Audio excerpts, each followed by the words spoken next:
Sir, how do you think the divisive political climate and the rhetoric shape the voter behavior?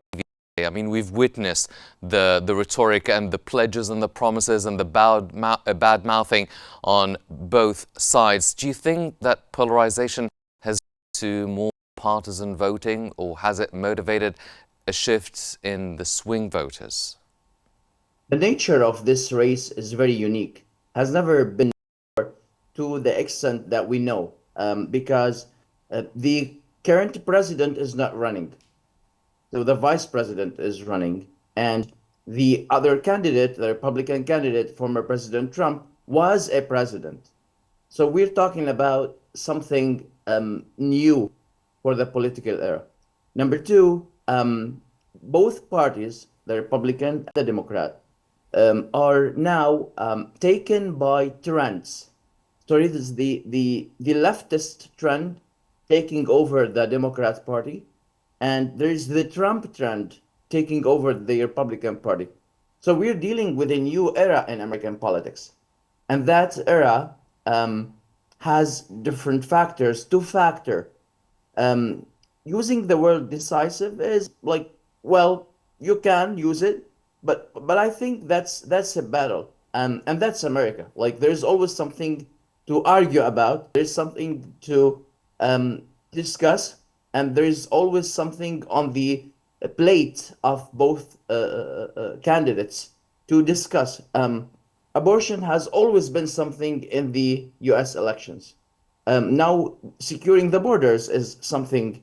The concept of democracy, having a first-time woman president, having getting Trump back from what he thinks or he claims that the victory was stolen from him in 2020. So you have all these factors.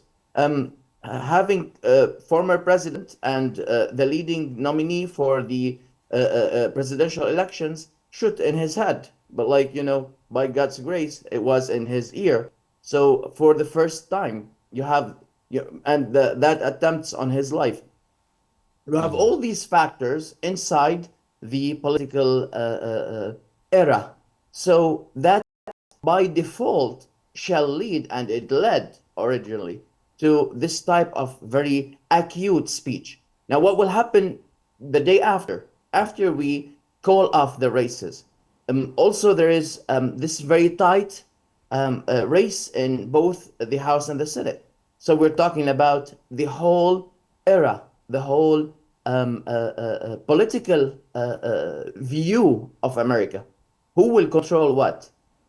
Shall we have a whole House and Senate and presidency for the Republicans? Or like they will split it between Republicans and Democrats? Or the president would be Democrat and the House and Senate will be Republican? These are all stuff to be considered and be talking about. And they will shape the future of this country, and not only this country, but the future of the whole world. Because you know how important is the United States politics and the politics of the whole, whether it's the Middle East or the Far East or the Midwest or whatever we're talking about. The United States is the most important when it turns to international politics.